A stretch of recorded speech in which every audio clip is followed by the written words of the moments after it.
네, 감사드립니다. 은혜자매, 영국 유학 음악으로 간 거 아니죠, 그렇죠? 제가 여기 와서 고등학생 분들 그 특송을 한 2분 정도 들은 것 같은데, 은혜자매도 그렇고, 그렇죠, 은서자매도 그렇고, 여기 네, 이런 표현 그렇지만 장난이 아니게 귀한 고등학교 은사를 주신 것들에 대해서 감사를 드립니다. 마지막 주일인데 우리 옆에 계신 분들 앞뒤 가면서 인사하실까요? 올 한 해 수고 많으셨습니다. 인사하시겠습니다. 또 하나 인사할 것은 모든 것이 하나님의 은혜입니다. 인사하겠습니다. 네.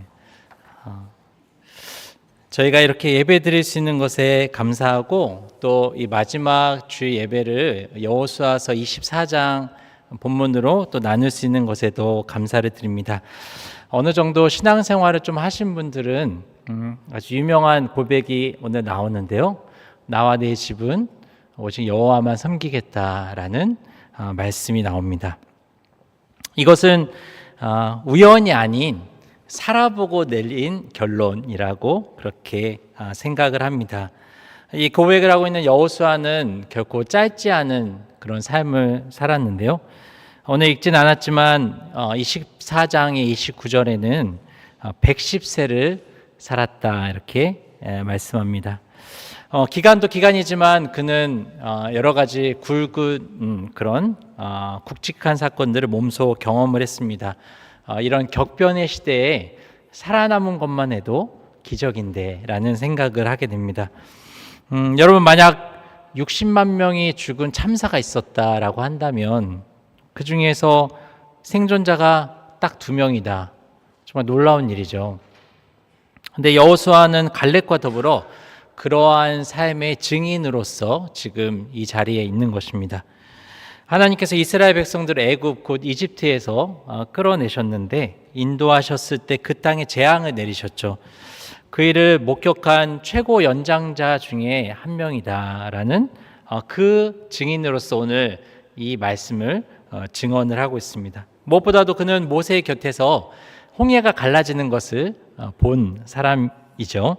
그 깊은 바닷물이 벽이 되어서 그 바다 사이로 지나갔던 그 발의 감각, 감촉을 아직도 기억하고 있는 그런 사람입니다.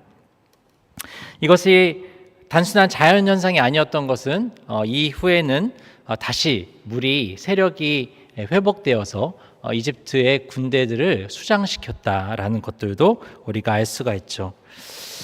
여호수아는 군인으로 참여하는 20세 이상으로서 그 일을 목격하고 아직 20살 미만으로서 물론 생존자들이 많이 있었겠지만 그들 앞에서도 여러분들이 살아봤는데도 우리가 하나님만을 섬겨야 되지 않느냐고 그렇게 증언을 하고 있습니다. 참 저는 이 간증이라고 하는 것이 하나님께서 사용하시는 아주 좋은 방법이라고 생각을 하는데요.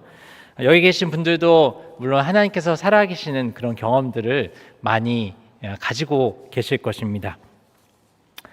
예수님께서는 그렇지만 아직 그런 나는 경험이 없는데라고 분들을 위해서도 요한복음 17장에 중보기도를 드리시는 것을 보면 알 수가 있죠. 요한복음 17장 3절 말씀을 같이 읽어보실까요? 영생은 곧 유일하신 오직 한 분이신 참 하나님을 알고 또 아버지께서 보내신 예수 그리스도를 아는 것입니다. 네. 유대인들이 이 안다라는 표현을 할 때 이것은 단지 지식적인 알을 의미하는 것만이 아니라 깊은 관계 그리고 경험을 뜻하는 것이었습니다. 지금도 우리를 위해서 기도하고 계시는 예수 그리스도께서는 대제사장으로서 하나님을 알고자 하는 모든 사람들이 그렇게 주님을 깊이 경험해 갈 수 있도록 그렇게 지금도 기도해 주고 계신다라는 그런 부분이죠. 저는 여러분도 또한 그것을 사모하시기에 이 자리에 계신 줄 믿습니다. 따라서 주님을 만나시기를 원하시는 모든 분들께는 주님께서는 주님을 알아가는 그런 은혜를 허락해 주시죠. 요전에 지인 선교사님이 주최하신 크리스마스 콘서트에 다녀왔습니다. 그곳에서 이제 음악을 듣는데 참 감사하게도 그동안 하나님께서 베푸신 모든 삶의 그런 축복들이 떠오르는 그런 경험을 했습니다. 아마도 이 주일 본문을 묵상하고 있었기 때문이었기도 한 것 같은데요. 제가 듣기로는 금요 기도회에서 사회자분들이 지금 말씀 받은 은혜를 나누신다고 들으셔서 아마 저랑 비슷한 경험을 하고 계시지 않을까 싶습니다. 오늘 본문 13절에서도 이스라엘 백성들이 너희들이 수고하지 않은 땅을 받지 않았느냐, 기르지 않은 포도원과 감람원의 열매를 먹지 않느냐, 그렇게 이야기를 하죠. 그래서 생각해 보니까 제가 지금 누리고 있는 것이 다 하나님의 은혜구나라는 그런 생각을 다시 한번 하게 됩니다. 입고 있는 옷들이나 먹는 음식이나 살고 있는 집, 다 그런 것이죠. 교회 주일학교 친구 한 명이 그 부모님을 만나야 돼서 제가 데리고 간 적이 있었습니다. 근데 이제 그 아이한테 야, 핸드폰 배터리도 끊기고 그리고 돈도 없으면 어떻게 해야 돼? 이렇게 물으면서 그러면 이제 제가 이제 코방을 파출소를 찾아가라 이런 얘기를 했죠. 그러다가 제가 신학교 시절에 차비가 없어서 그 코방에 가서 500엔을 빌렸던 생각이 났습니다. 500엔이란 돈이 그때는 참 저에게 큰 돈이었는데 그런 생각이 들더라고요. 오늘도 시노쿠보 역 옆에 있는 자전거 보관소를 이렇게 거쳐서 자전거를 타고 왔습니다. 방치된 자전거를 가져가서 보관하는 곳이죠. 이전에는 저에게 지나갈 때마다 참 아픔의 장소였습니다. 역시 이제 가난했던 시절에 선교사님이 시노쿠보에 있는 오쇼 그 교자 파는 데 있잖아요. 거기서 이제 식사를 사주셨어요. 나왔는데 그 앞에 세워준 자전거가 없어진 거예요. 그래서 이제 끌려갔다. 그래서 이제 바로 그 시노쿠보에 있는 보관소에 갔는데 당일인데도 3,000엔을 내고 가져가라는 거예요. 근데 그때는 3,000엔이 없었습니다. 그래서 부지런히 3,000엔을 모아서 가져갔더니 보관 기간이 다 끝났다고 자전거 없어졌다는 거예요. 그러니까 제가 30일 동안 3,000엔이 없어서 30일 이상을 모아서 이제 가져간 거였었죠. 이전에 제가 장학금 받으면서 대학원 다녔을 때 샀던 그 은색 바구니 아직도 머릿속에 떠오릅니다. 녹색 그 예쁜 자전거였는데 한동안 그들 지나다니면서 그 아픈 기억이 있어서 참 그때는 그랬구나 싶었습니다. 근데 너무나 지금 감사한 게 지금은 전동 자전거 타고 다니니까요. 물론 육아 때문에 타는 것이긴 하지만 참 너무나 감사하게 생각을 하고 있습니다. 사역 초기에는 이제 여름에 양복 입고 막 땀 흘리면서 바로 쓰러져서 자는 경우가 빈번했거든요. 그러면 이제 양복에 곰팡이 같은 게 펴서 허옇게 된 이거를 입어야 되냐 말아야 되냐 그런 고민을 했었던 적도 참 있었습니다. 아직 이제 신혼이라고 불리던 결혼 3년 차에 이제 이사한 집이 신주쿠에 있는 간생 옆에 있는 공원 옆에 있는 집이었는데 습기가 참 많았어요. 근데 어느 날 이제 냉장고 위에 둔 바나나 봉지가 좀 이상하게 뜯어져 있는 것이었습니다. 그래서 어찌된 일인지 봤더니 나중에 보니까 쥐가 뜯어 먹었더라고요. 그래서 그 집에는 이게 진드기가 그 옷장 천장에 이렇게 줄을 지어서 행진하는 그런 집이었는데 너무 감사하게는 지금은 그런 아프다고보다는 그때는 뭐 돌아보니까 또 그것도 좀 좋은 추억이었더라고요. 근데 뭐 저보다 사실 고생 많이 하신 분들 여기 많이 계실 것입니다.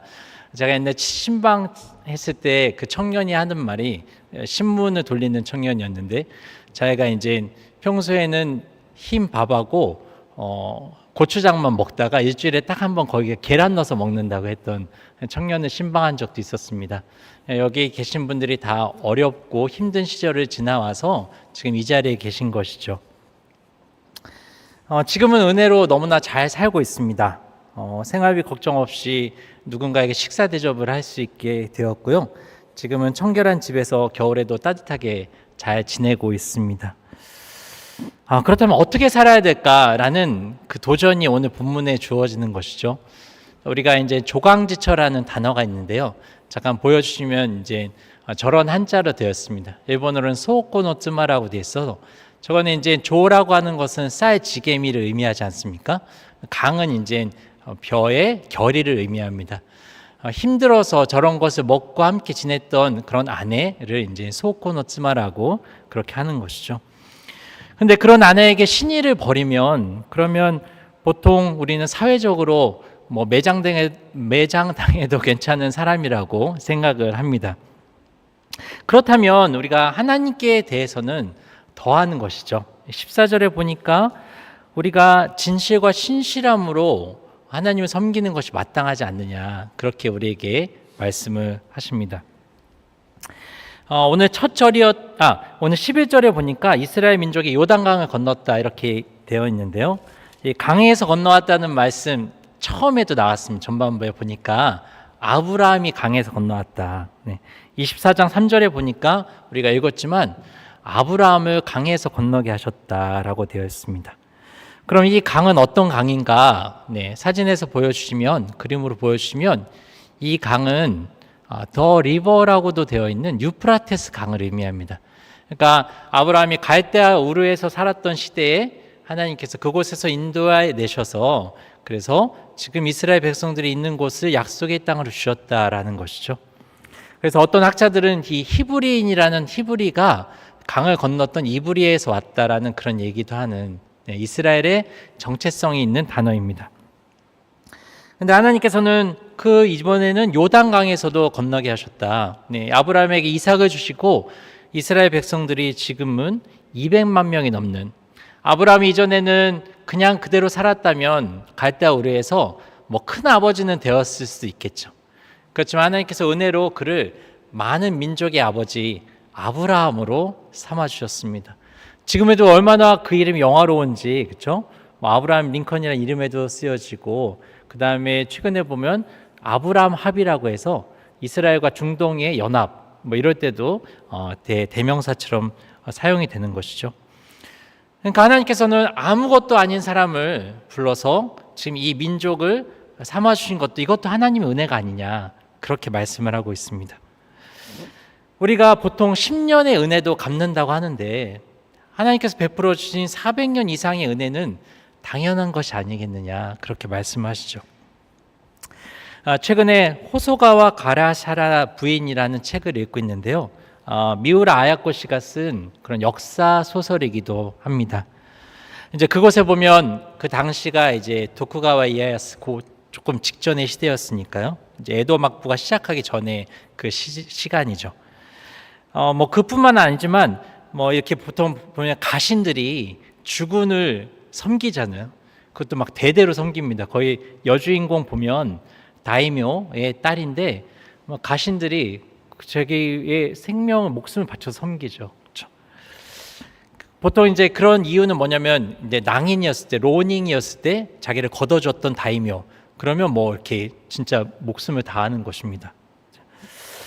근데 우리는 하나님을 섬기라는 것이 당연한 것이 아닐까. 우리의 생명을 구해주시고 우리의 죄로부터 구원해 주신 하나님을 섬기라고 하는 것은 사실 이 세상이 보더라도 당연하다라고 그렇게 이야기를 할 수 있습니다. 왜냐하면 이스라엘 백성들이 대적들을 다 쫓아내고 그 땅에 살게 된 것은 자기 능력이 아니었던 것이죠. 12절에 보니까 왕보를 보냈다라고 하는데 일본어 성경에서는 스즈메 밭이라고 되어 있습니다. 이거 보면 이제 말벌을 보통 의미하는 것이죠. 보기에 조금 위압감이 있지 않습니까? 이거는 뭐냐면 뭐 실제적으로 막 말벌을 보내셨다는 얘기는 아니고 하나님의 위엄과 두려움을 그 땅에 보내셔서 다 쫓아내셨다, 이런 표현입니다. 출애굽기 23장 27절 28절에 보면 그 배경이 나와 있는데요. 같이 읽어보시겠습니다. 내가 나의 위엄을 너희보다 앞에 보내어 너희가 만날 모든 백성을 혼란에 빠뜨리고 너희 모든 원수가 돌아서서 달아나게 하겠다. 그 다음에 이제 내가 벌을 보내겠다 하셨으니까 이것은 하나님의 위엄을, 두려움을 보내게 하셨다라는 것입니다. 호가호이라는 말이 있죠, 그렇죠? 보통 이제 여우가 호랑이의 그런 위엄을 대신 속임으로써 빌렸다라는 뜻인데요. 동물들이 도망가는 거는 기츠네, 여우가 무서워서 도망간 게 아니죠. 호랑이가 무서워서 도망을 갔습니다. 가나안 땅의 민족들이 다 도망간 것은 이스라엘 백성들이 무서워서가 아니라 이스라엘의 하나님이 두려워서 다 도망갔다는 사실을 이야기하고 있습니다. 우리에게는 그러면 뭐 가나안 땅이 아니니까 괜찮냐가 아니죠. 여기 보면 너희가 감람나무의 열매를 먹지 않았느냐, 수고하지 않은 이 감람나무라고 하는 것은 올리브 나무입니다. 우리가 올리브 나무에 하면 생각나는 유명한 단어가 있죠. 겟세마네 동산입니다. 그것은 올리브산, 감람산에 있었던 올리브 기름을 짜던 곳이었습니다. 옛날에는 어떻게 이 올리브 기름을 짰냐라고 하면 이스라엘 땅에서는 보여주시면 이런 맷돌 같은 것 밑에다가 열매를 두고 그것을 돌려서 땄죠. 그래서 여기서 가장 처음에 나오는 올리브 기름이 가장 좋은 기름, 이런 걸 성전에 촛불을 켜게 했습니다. 보통 한 4번에 걸쳐서 짜게 되는데 올리브는 버릴 게가 없는 게 맨 마지막에는 찌꺼기도 연료로 다 썼던 이런 곳이죠. 근데 겟세마네라고 하는 것은 올리브를 짰던 곳, 무엇이냐면 예수님께서 마치 올리브의 열매에 기름을 남김없이 짜듯이 그렇게 우리를 위해서 기도해 주셔서 우리의 구원을 이루신 그 대표적인 장소를 이야기하는 것입니다. 곧 올리브 나무의 열매를 먹는 얘기는 우리에게는 너희가 수고하지 않은 기도의 열매를 너희가 누리고 있지 않느냐, 그런 것이죠. 지금도 예수님께서 하나님 보좌 우편에 앉아서 기도하시는 모든 기도의 유익을 우리가 받고 있는 것입니다. 즉 그렇다면 우리가 어떻게 하나님을 섬기지 않을 수가 있느냐라는 그 말씀인 것이죠. 요전에도 제가 여기 계신 청년분들 몇 분의 간증을 좀 듣게 되었습니다. 물론 스스로 열심히 하고 있는 부분도 제가 들었지만 누군가 기도해 주시고 섬겨 주시는 그런 은혜를 여러분 같이 누리고 계시잖아요. 네. 만약 유학생이 와서 저도 유학생이었지만 받을 것만 다 받고 그리고 다른 곳으로 가버린다면 우리는 좀 도리를 지키지 않았다라는 생각이 들 수도 있겠습니다. 하물며 겟세마네의 기도 덕분에 구원을 받은 우리가 다른 신을 찾아간다면 그것은 그렇게 해서는 안 되는 것이죠. 그럼에도 불구하고 여호수아는 오늘 선택의 기회를 줍니다. 너희는 어떻게 하겠느냐라는 것입니다. 왜냐하면 사랑은 그렇기 때문입니다. 사랑은 선택권을 주죠.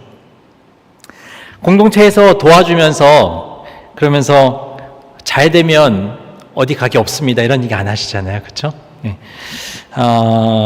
우리의 부모님이 우리에게 그렇게 잘해주시면서 자녀의 선택에 대해서 뭐라고 하지 않습니다. 제가 목사가 되는 길로 가고 싶다고 했을 때 부모님은 뭐라고 대답하셨을까요? 야, 내가 너한테 쓴 돈이 얼만데, 그렇죠? 하지 않으시고 이렇게 말씀하셨습니다. 우리 형편이 좋지 않지만 그게 좋은 길이라고 들었기 때문에 많이 도와주지 못하는 걸 미안하게 생각한다, 이렇게 말씀하셨어요. 그렇죠? 그게 사랑이죠. 그렇죠? 그 이후로도 지금 아버지께서 잠깐 병상에 지금 계시지만 이제까지 제 선택에 대해서 단 한 번도 부정적인 말씀을 하신 적이 없으십니다. 늘 좋아하시고 행복해 하시고 그렇게 하셨죠. 그것이 사랑이기 때문입니다. 선택의 기회를 줍니다. 근데 사실 선택의 기회를 주는 사람은 더 떨립니다. 더 많이 기도하죠.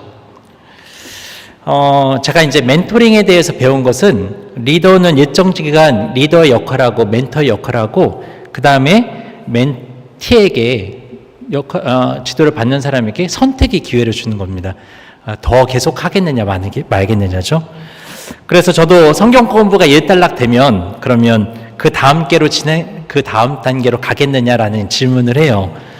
근데 이제 속으로는 생각합니다. 조금 더 하면 좋겠는데. 근데 이제 그러면 더 기도를 하죠. 이분이 계속 말씀을 배울 수 있게 해달라는 기도를 하면서 선택의 기회를 줍니다. 여호수아가 선택의 기회를 줬다는 것은 뭐냐면 참 지도자이죠. 그러면서 더 백성들을 위해서 자기가 죽기까지 기도하겠다는 결심을 나타내기도 합니다. 여호수아는 살아보고 나서 한 자신의 결론을 강제할 수도 있었습니다. 내가 지도자인데 그냥 안 믿어? 이렇게 할 수도 있었죠. 네.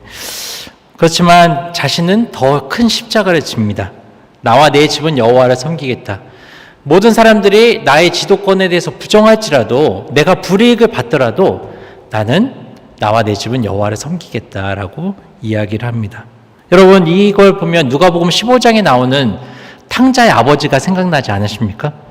부당하고 어이없는 요구를 하는 그 아들의, 사실 이런 표현 그렇지만 좀 다리몽댕이 부러뜨리고 집에 있게 하면 좋은데 집을 떠난 자유도 아버지는 주옵니다. 그러면서 더 큰 희생을 하죠. 그 아버지는 날마다 아들이 돌아오는 그 길을 바라보는 결심을 했습니다. 그 모습이 너무 사랑이 많다라는 것을 넘어서 방탕한 하나님 같아서, 사랑을 너무 낭비하는 것 같아서, 그래서 팀켈러 목사님은 책 제목을 방탕한 하나님이라고 썼죠. 네, 호토스루 카미, 또 프로디갈 가드라고 써서 하나님 사랑이 이렇게 낭비할 정도다, 이런 이야기를 합니다.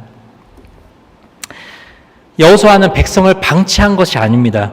하나님의 말씀으로 충분히 여호와를 섬겨야 될 이유를 설명을 하죠. 그리고 무엇보다도 자신의 삶으로 그것을 증명을 했습니다.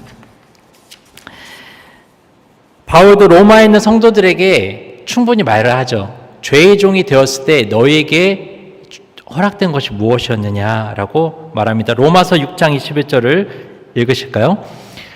여러분은 그때 무슨 열매를 거두었습니까? 이제 와서 여러분이 그러한 생활을 부끄러워하지만은 그러한 생활의 마지막은 죽음입니다. 우리에게 선택의 자유가 있죠. 그렇지만 사랑의 하나님은 우리가 하나님을 떠난 선택의 결과도 동시에 알려주십니다. 저도 예수님을 믿지 않았으면 지금 어떤 삶을 살고 있을까 생각을 해보게 되었습니다. 그리고 보여주신 길에 그것에 따라가지 않았다면 어땠을까? 그렇다면 저는 여러분을 만나지 못했을 것이고, 또한 제가 이제까지 맺은 소중한 인연들을 또한 알지 못했겠죠. 그런 의미에서도 저는 참 주님을 믿고 섬기기를 잘했다라는 생각이 듭니다. 비록 제가 오늘 메신저로 이 자리에 서 있지만 제가 아니고라도 이 자리에서 나오셔서 내가 살아보니 여호와만을 섬기겠습니다로 고백할 수 있는 분들이 여기 많이 계십니다. 여호수아는 출애굽기에 처음 등장할 때부터 이곳 24장에 이르기까지 약 70년의 삶을 살면서 이스라엘 지도자 역할을 충성스럽게 감당을 했죠. 그러므로 그는 다음과 같이 고백할 수 있는 사람입니다. 하나님은 우리를 죽을 때까지 인도해 주시는 분이라고요. 시편 48편 14절 말씀 같이 읽으시겠습니다. 이 하나님은 영원히 우리 하나님이시니 그가 우리를 죽을 때까지 인도하시리로다. 그렇죠?